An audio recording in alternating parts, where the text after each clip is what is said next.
All wide receivers need to learn these 3 press releases. You can smell it in the air, taste it in my cut. In the moment, and it wasn't a rookie with a lot of pressure on him. He set up and threw a good for him. I mean, good for him to just battle the entire way. Nothing was easy. All right, so the first release out of those 3 professional examples that we just showed you is called a kick step split release. So we're going to be breaking down the exact technique of that release, and then we're going to be discussing the exact situations of when you want to use it, and then we're going to show a full speed example. We're going to do that for all 3 press releases. Now, before we get into this release, fellas, we are going to be coming out to 15 different cities across the country this year for 2-day long QB and wide receiver training camps. So if you guys want some more information on how you can sign up for one of those camps, work with myself and my staff of coaches, check out that very first link in the description below. We're going to be coming out to San Francisco, Miami, Las Vegas, Charlotte, Portland, Oregon. Then we'll be coming out to Dallas, Texas, Nashville, Tennessee, Chicago, Buffalo, New York, Atlanta, Georgia, Houston, Texas, Philadelphia, Pennsylvania, Detroit, Michigan, Boise, Idaho, and Los Angeles, California. So again, if you want some more information on how you can sign up, check out that very first link in the description below. All right, so a kick step split release. The first part of this kick step split release is obviously you're going to take this kick step with your back foot. So a kick step is something that a lot of wide receiver coaches will say is a quote unquote false step. It is not a false step. It is a part of the release, and it is something that you are doing to create explosion and twitch off the ball. It helps you explode, I guess you could say. Now, with this kick step, let's say my left foot is up and I'm doing this kick step. It's what you do with your back foot. You essentially kick and punch behind your front foot. Now, when I do that, it is a false step if you are super slow with it. You have to kick step fast. As quickly as you could strike the ground with that back foot behind your front foot is what we want in this specific case. So what we were doing is we were going to be doing just a kick step behind, and then it is just a simple split release. You're bringing your back foot up even with your front foot, and your front foot goes out. You do not want both feet to go out because that is how you get too wide. That is how you end up jumping in the air, exposing your chest and getting jammed off the ball. So we want a kick step, and we want my back foot to go out, or excuse me, we want my back foot to go up, front foot to go out. That is essentially the mechanics of this. So we kick behind here. That kick is to create explosion, like I said, so this split is a little bit faster. Now, we're going to show that at full speed in a second, but when do you want to use that specific release? And I love that release, honestly, versus any type of press that is right in front of my face, right? So let's say I line up this orange cone as like the line of scrimmage here, right? Let's say I got a DB who's head up right in front of me, right? Obviously, I don't need to close any space with him. I don't want to attack him because I'm going to run right into him, and that's how we get jammed. We want to try to make him miss laterally. So how we can do that is with the release, like a split release. He's head up in front of me. I kick, I split. Now I can react off of him because I got to this base. Both feet have to make contact with the ground, because if this DB jumps outside, okay, cool. Take the inside. DB jumps inside, cool. I take the outside because I got to that position of balance. So I'm going to show you how this release is going to look full speed, like it versus any type of situation where a DB is in press coverage right in front of my face. One last thing. Let's say maybe he's inside shade. DB's inside shade. Could I use this? Absolutely, but maybe I give a little fake to the inside. So I kick, I split, give a move, and then I take the outside. So it's a great release to use. I'm going to show you how it's going to look full speed.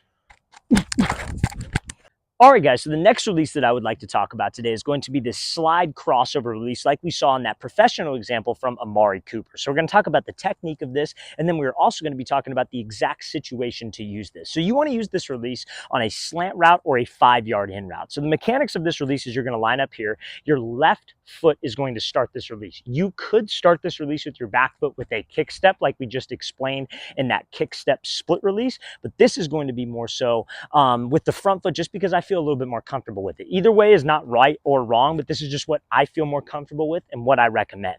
So you start with your left foot up, you take this left foot and you take a jab step to the inside and you push off of the jab step, sliding you into this release. Now, when you slide, it's very important that you keep your feet inside your frame, you're under control so we could throw that crossover move. So we give this jab, we push, we slide, we gather, my feet are inside my frame. Now, when I'm here, that is when we would use a crossover move. We were trying to fake like I am running a fade route with this crossover. So it's an inside-outside crossover, and then we cut underneath on a slant.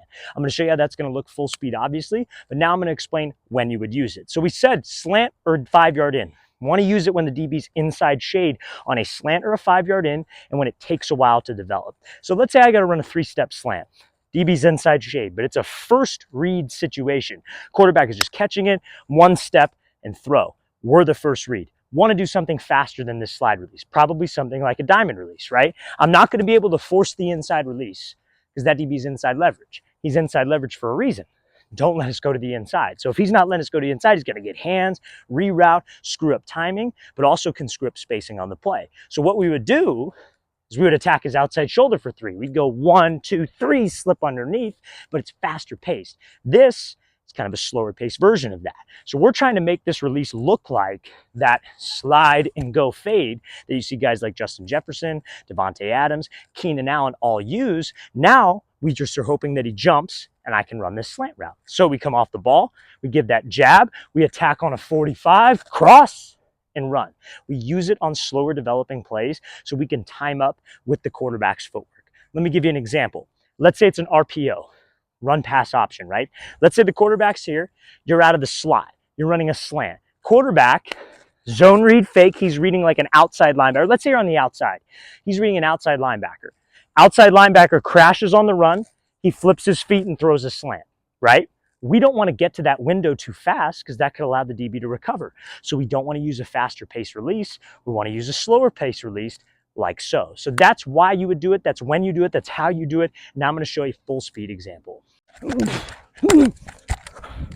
All right, so this next release we're going to be going over is something called a burst release, and this is the release that you all saw from Sterling Shepard. So we got a DB who's lined up inside shade, maybe about 2 yards away, and you have to run an outside breaking route. So this could be like a fade route, this could be a deep out route, this could be a corner route, anything to the outside, or honestly, anytime that you're taking an outside release, even with an inside breaking route.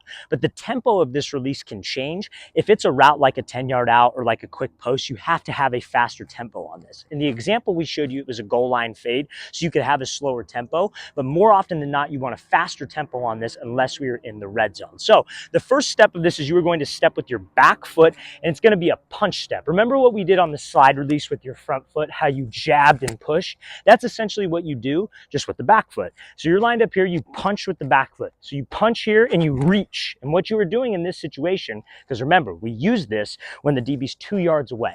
When the DB is 2 yards from us, what do we got to do with that space? We have to close the space, right? So when we are trying to close the space, we have to do it quickly. So when I come off the ball, I punch with the back foot, reach to close the space, keep maybe about a yard or so. Then I throw a crossover, and then I'm out into my outside release. So we're trying to close the distance with that DB and step on his toes. That forces him to have to keep his leverage inside, or that forces him to showcase his hand. We attack him, maybe he starts to back up, and then I could go. So that's that burst release. We're trying to close the space, step on his toes, make him uncomfortable to create more space for me to the outside. So I'm going to show you how this release is going to look full speed. All right, guys, really want to thank you for watching. Really appreciate it. If you have any questions or comments or concerns or any video suggestions, we'd always love to hear from you. So don't hesitate to leave those in the comment section below. Always appreciate the feedback, and we absolutely love hearing from you guys. And again, if you would like to train with us in 15 different cities, check out that very first link in the description below. We'd love to have you out to one of our off-season camps. I'll see you guys next time.